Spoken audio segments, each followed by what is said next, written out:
तो स्टार्ट करते हैं हम अपने सेकंड फेज की तरफ, जो कि है हमारा प्रैक्टिकल एग्जाम।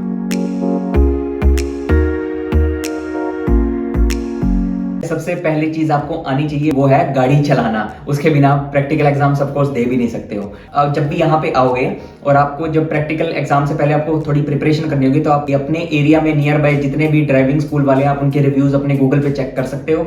मैंने भी यही किया था। तो जो भी आपको बेस्ट ड्राइविंग स्कूल वाला लगे वहां पे जाके आप अपनी अपॉइंटमेंट बुक कर सकते हो और उनसे बात कर सकते हो कि मुझे ड्राइविंग लाइसेंस चाहिए यहाँ पे। तो मेरे केस में मैंने क्या किया था, मैं आपको बता भी दूं कि मेरा प्रैक्टिकल एग्जाम भी जो है वो मेरा फर्स्ट अटेम्प्ट में क्लियर हो गया था। मैंने सेकंड अटेम्प्ट नहीं दिया था।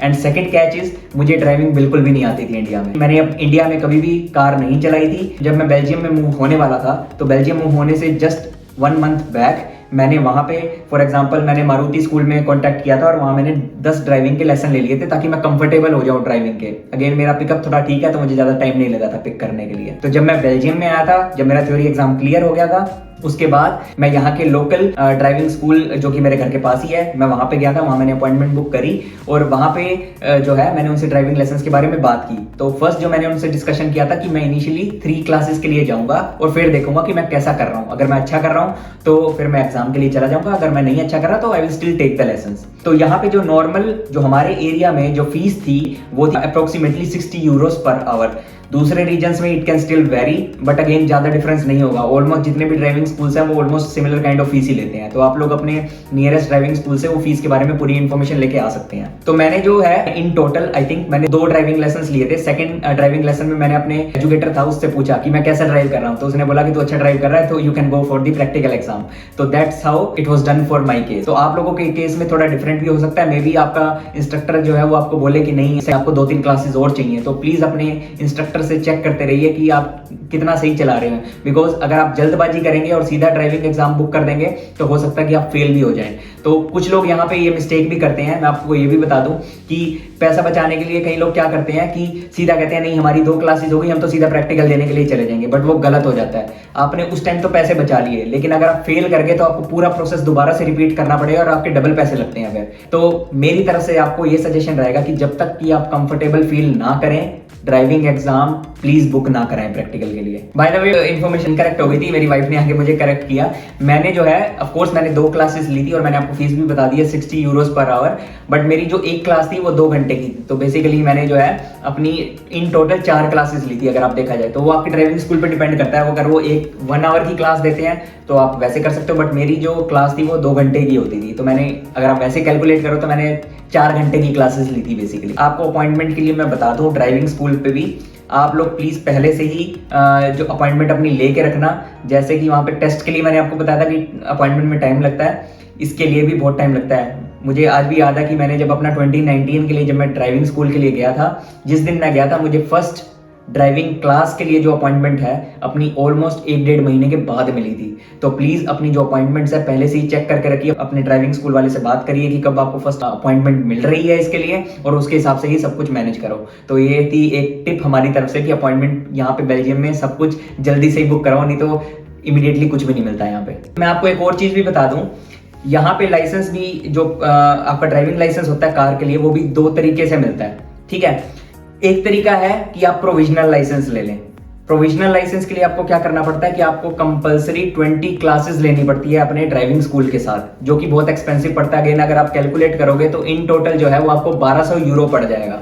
ठीक है, लेकिन सेकंड वे क्या होता है, सिंस आपके पास पहले से ही इंडियन लाइसेंस है तो आप लोग उनके साथ 2-3 सेशन या 4 सेशन जितने भी आप करना चाहते हैं कंफर्टेबल होने के लिए, तो फिर जो है आप अपने प्रैक्टिकल एग्जाम के लिए अप्लाई कर सकते हो। तो वो आपके हाथ में आप क्या करना चाहते हैं। अगेन इसमें एक और चीज आपको बता दूं कि कुछ कंपनीज आपको जैसे कि पता ही होगा कि बेल्जियम में जो है वो कंपनी कार की पॉलिसीज भी होती हैं। जैसे मुझे भी जो है वो कंपनी कार मिल रही थी। कुछ कंपनी क्या बोलती हैं कि आपका पास अगर प्रोविजनल लाइसेंस है तो हम आपको कंपनी कार्स नहीं देंगे। जैसे मेरे केस में भी था, नाइक ने मना कर दिया था कि हम आपको कंपनी कार प्रोविजनल लाइसेंस में नहीं दे सकते हैं। लेकिन कुछ कंपनी जो है जो हमारे नॉन्स में भी आते हैं उनको कंपनी कार प्रोविजनल लाइसेंस में भी मिल गया था। तो वो एक इजी वे होता है लाइसेंस लेने के लिए कि आप 20 क्लासेस ले लें पैसे देके 1200 यूरोस। अगेन वो कोई छोटी मोटी अमाउंट है नहीं।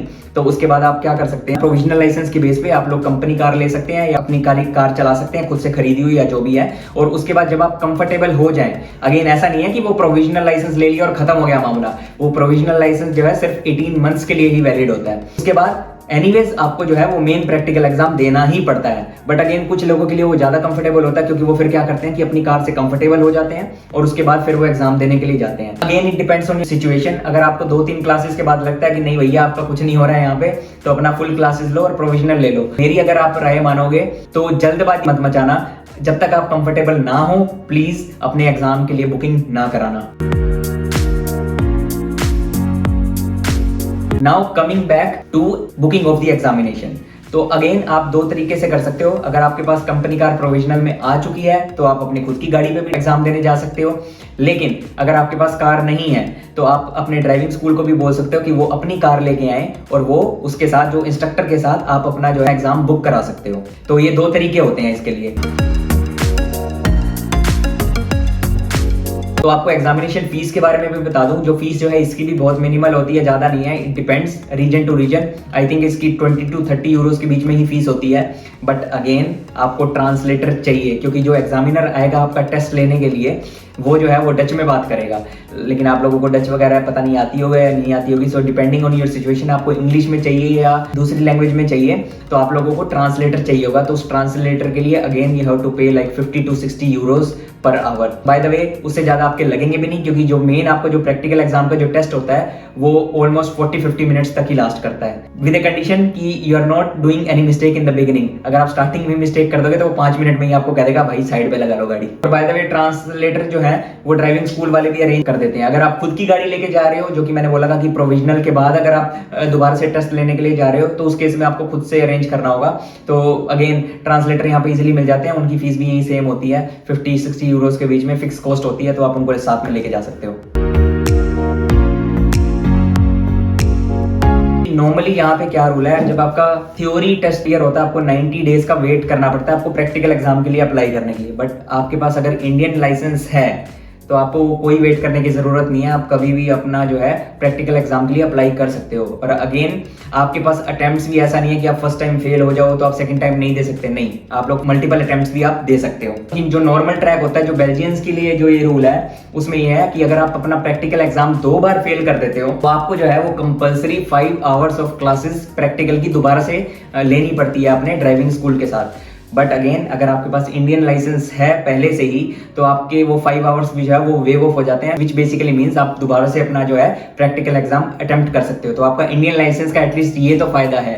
ठीक है, एक्सचेंज नहीं होता बट कुछ कुछ बेनिफिट्स तो फिर भी मिले ही हुए हैं। तो एग्जामिनेशन की जो बुकिंग होती है वो भी आपका ड्राइविंग स्कूल वाले ही करा देते हैं। अगर आप उनको बोलोगे तो वो एग्जाम भी बुक करा देंगे, बिकॉज एनीवेज उनको अपनी ही कार लेके आनी होती है। तो इंस्ट्रक्टर जो है वो भी आता है, साथ में अपनी कार भी लेके आता है। अगेन उसकी जो पर आवर फीस होती है वो एक्स्ट्रा आपसे लेगा ही लेगा, जो कि उसकी 60 यूरोस पर आवर की है। और एग्जामिनेशन फीस और ट्रांसलेटर फीस जो है सब कुछ वो अरेंज करके देगा और वो आपसे पैसे ले लेगा एंड में। तो भाई एग्जामिनेशन की फीस मैंने आपको बताई दी है। तो अगर मैं एग्जामिनेशन के बारे में बात करूं तो नॉर्मली वो आपको जो ड्राइविंग स्कूल वाले होते हैं वो एक और चीज भी बोल देते हैं कि आप एग्जाम से पहले भी 1 घंटे की जो है वो प्रैक्टिस कर लें, ताकि आपका जो है वो कंफर्टेबल हो जाओ उस दिन के हिसाब से वेदर है। जैसे मेरे केस में बारिश हो रही थी तो मैंने उससे बोल दिया था कि भाई मैं 1 घंटा पहले भी मैं जो है वो गाड़ी चलाऊंगा, तो आप लोग वो भी कर सकते हो। तो आपको मैं बता दूं तो 60 यूरोस पर आवर उनकी फीस होती है। फॉर एग्जाम्पल आपने 1 घंटा पहले अगर लिया तो 60 यूरोस उसके हो गए।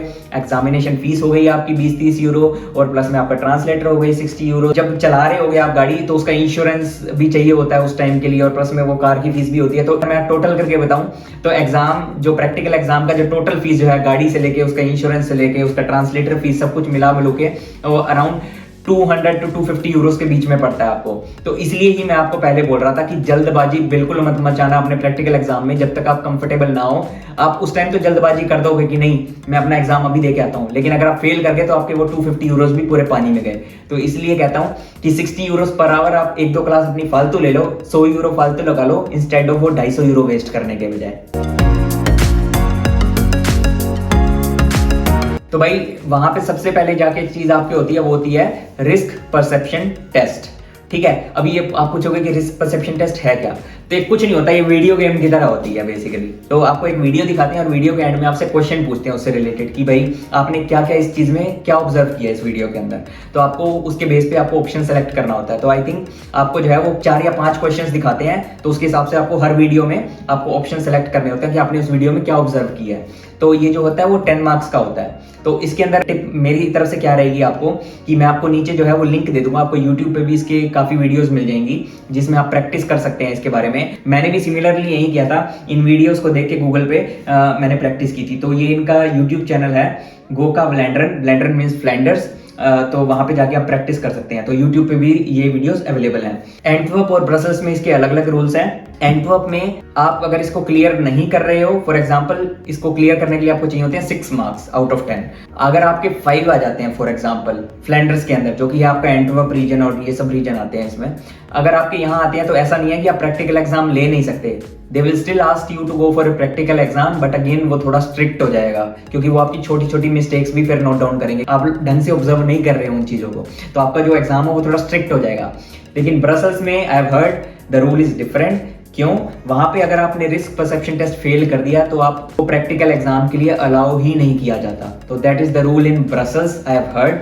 आई डोंट नो अगर ये रूल अभी रिसेंटली चेंज हुआ है या अभी भी सेम है, you can still double check. आपको नॉर्मली ये रूल जो है वो आपको थ्योरी टेस्ट के टाइम पे भी बता देते हैं बेस्ड ऑन द रीजन कि आपका ये रूल होगा या नहीं होगा। तो जब आप ड्राइविंग एग्जाम के लिए जाओगे अपने प्रैक्टिकल के लिए, तो वो एक पर्टिकुलर राउट होता है कि आपको किस राउट से वो लेके जाएगा। ठीक है, वो अगेन आपकी किस्मत के ऊपर डिपेंड करती है कि वो कहाँ पे है। अगर आप ड्राइविंग में कंफर्टेबल है तो आई थिंक उसके लिए कोई इशू भी नहीं होना चाहिए। बैकएंड पे कुछ क्वेश्चंस होते हैं जो कि आपको वो कार के बारे में पूछेगा। जैसे मेरे ड्राइविंग एग्जाम से पहले उसने मेरे से कुछ क्वेश्चंस पूछे थे कि भाई अपनी जो है हेडलाइट ऑन करके दिखाओ, अपना जो है आगे से बोनट खोल के दिखाओ। तो इस तरह से क्वेश्चंस होते हैं, या फिर वो बोनट खोल के आपसे पूछ भी सकता है कि भाई इसका कूलेंट कहाँ पे डालते हैं।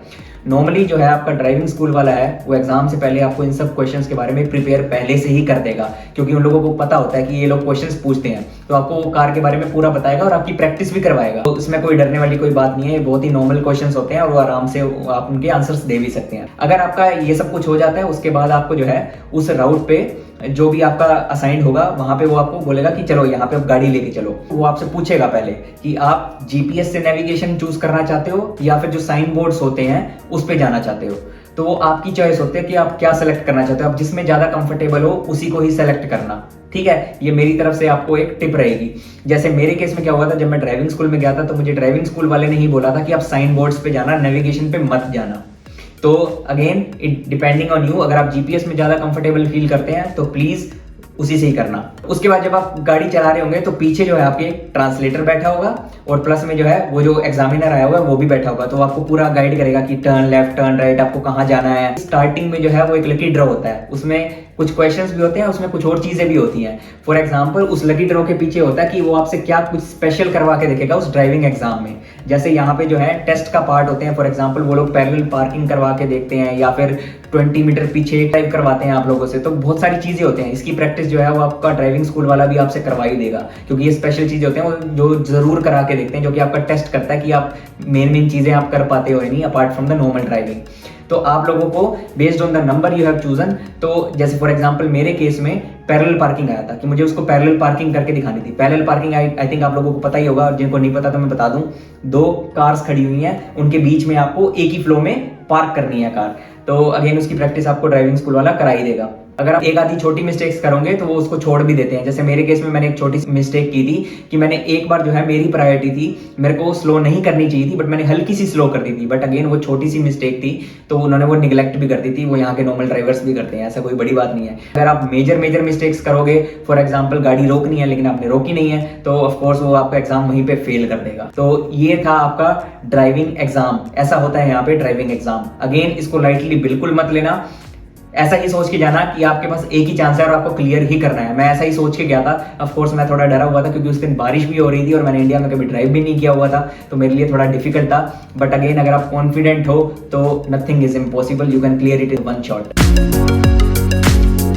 आपको पूरा रिजल्ट बताएंगे कि आपका पास हुआ है या नहीं हुआ, और आपका रिस्क परसेप्शन का भी आपको रिजल्ट बता देंगे अगर आप एंटवर्प रीजन में हो। जैसे मेरे केस में मेरे रिस्क परसेप्शन में 8 आउट ऑफ 10 आए थे, तो आई वाज स्टिल ओके। तो मेरा प्रैक्टिकल एग्जाम जब क्लियर हो गया था उसके बाद उन्होंने बोला कि आपका क्लियर हो चुका है, अब आप मजे कीजिए, यहाँ पे घड़ी चलाइए जितना भी हो सकता है। अगेन अगर आपका क्लियर नहीं होता है, nothing to worry, you can still apply for the second attempt. यहाँ पे अगर आपके पास इंडियन लाइसेंस हो, जैसे कि मैंने आपको पहले भी बोला था, आप और भी अटेम्प्ट्स दे सकते हो, आपके पास ऊपर कोई रेस्ट्रिक्शंस नहीं है। मेरी एडवाइस ये रहेगी कि आप सेकंड अटेम्प्ट 2-3 क्लास लेके आप दोबारा से अप्लाई कर दो रादर देन वेटिंग, क्योंकि कुछ लोग मैंने देखे हैं यहाँ पे एक साल के लिए वेट करते हैं कि भाई हम लोग थोड़े टाइम बाद करेंगे, क्योंकि अभी बहुत पैसा लग गया हमारा एक साथ में, तो हम थोड़े टाइम वेट करके दोबारा से अप्लाई करेंगे।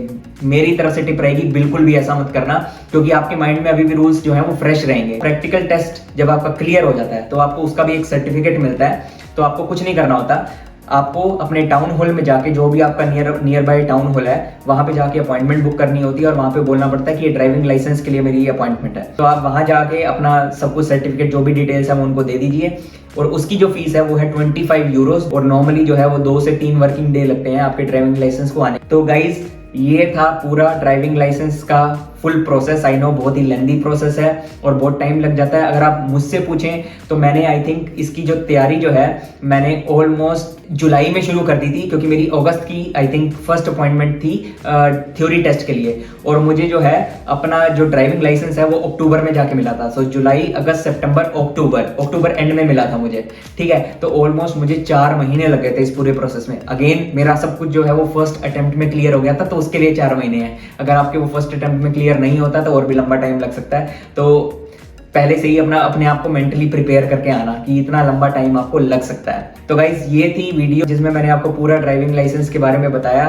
फुल प्रोसेस बताई। आई होप आप लोगों के लिए इन्फॉर्मेशन जो है काफी यूजफुल रहेगी। अगेन मैंने आपको जो भी इंपॉर्टेंट टिप्स थे मेरी साइड से, आई होप आप लोगों के लिए भी हेल्पफुल रहेगा।